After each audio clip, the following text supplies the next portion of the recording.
जय हिंद साथियों, आशा करता हूं कि आप लोग रोजाना की तरह अच्छे होंगे। आज इस छोटे से वीडियो में हम बात करेंगे एक बहुत बड़ी न्यूज, और वो है नवोदय विद्यालय शिक्षक भर्ती को लेकर के। तो आज के लेक्चर में हम कोई पढ़ाने वाली बात नहीं करेंगे, केवल ये जानने का प्रयास करेंगे जो एनवीएस द्वारा वैकेंसी आई है 2024 की, वो किस पोस्ट के लिए है और उसमें टीचिंग है, नॉन टीचिंग है, सारी बात आपके सामने होंगी। और आपके सामने मैं सारी बात आपको बताने वाला हूं कि इसमें कौन कौन सी पोस्ट के लिए कौन कौन अप्लाई कर सकता है, इसके लिए क्या क्या एज रहने वाली है। और मैं कोई पीडीएफ पे भी नहीं बना रहा हूं, मैं तो केवल आपके सामने ये जो भी है एकदम ऐसा कह सकते हो कि आमने सामने ये होने वाला है। तो सबसे पहले मैं आपको इसको जो है खोलने से पहले बता दूं, एनवीएस नॉन टीचिंग, ठीक है, ये जो वैकेंसी है नवोदय विद्यालय का, इसमें नॉन टीचिंग के लिए स्टाफ ऐसा समझ सकते हो कि रखा जाने वाला है।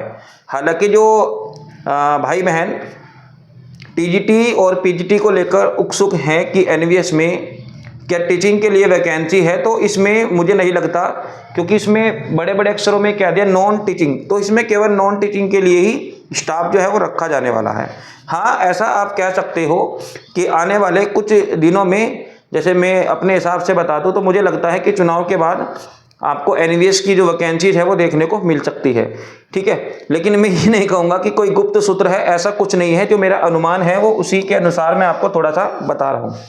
तो आप लोग समझ के चलेंगे थोड़ा सा कि नवोदय विद्यालय समिति के द्वारा जो है इसमें कौन कौन सी पोस्ट के लिए कौन कौन अप्लाई कर सकता है और इसमें हमारे पास कितनी फीस रहने वाली है।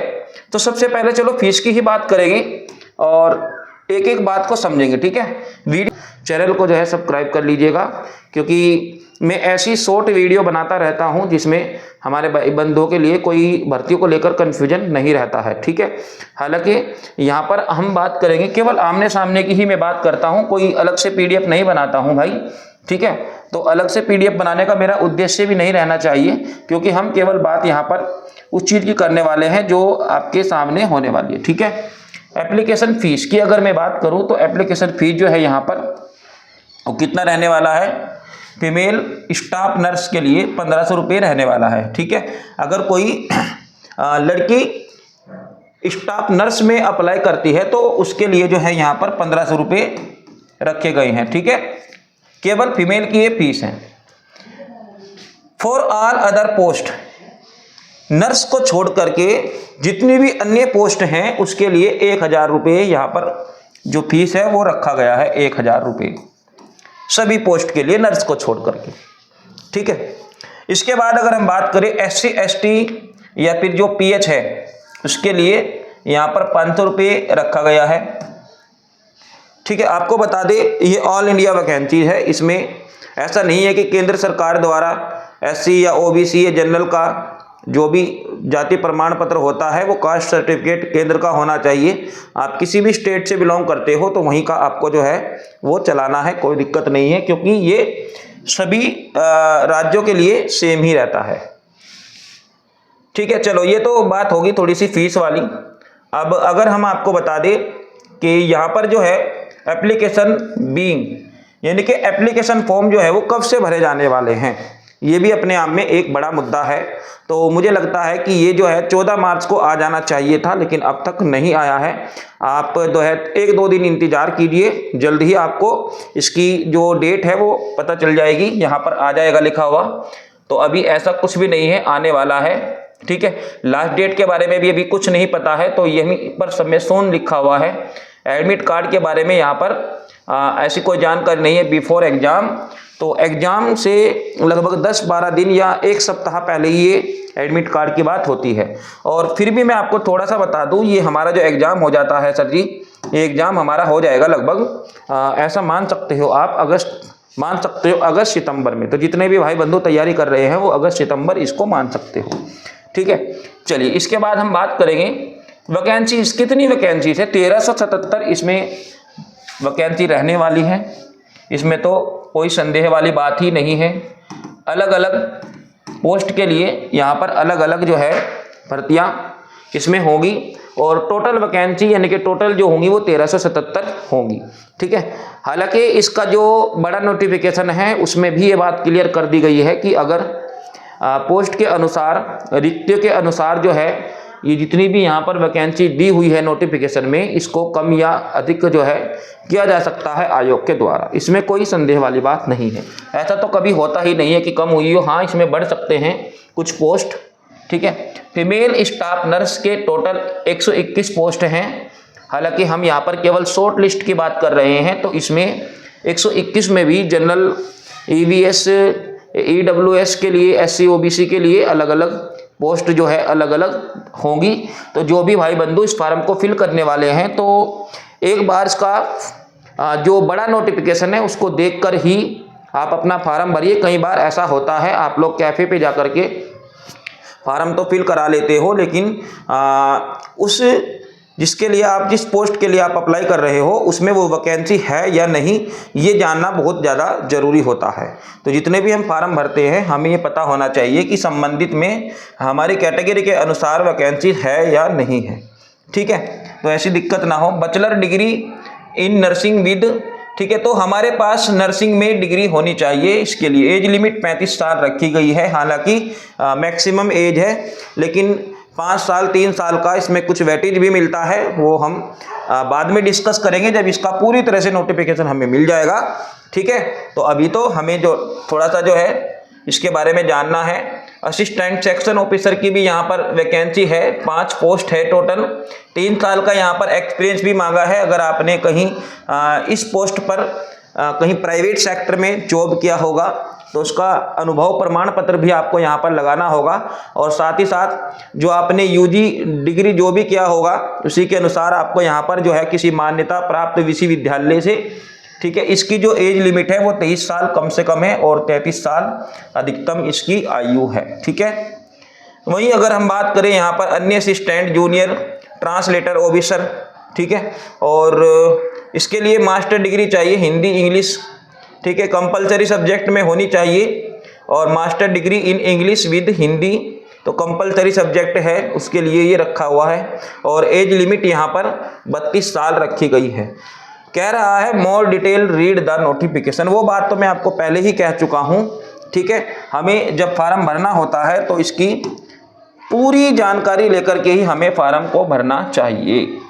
वहीं अगर जो हमारे भाई बंधु मान लीजिए जिनके पास केवल टीचिंग का सर्टिफिकेट है, अब बात कर लेते हैं लास्ट टाइम में, जिनके पास केवल बैचलर डिग्री है और बैचलर डिग्री के साथ ही साथ BA या BCom या आपका BSc, ठीक है, इनमें से कोई है और साथ के साथ आप B.Ed हैं, तो ऐसे बच्चों के लिए यहाँ पर कौन सी पोस्ट के लिए अप्लाई करना बेस्ट रहेगा। अगर आपके पास कोई कंप्यूटर डिप्लोमा वगैरह भी नहीं है तो वो भी हम बात करेंगे भाई।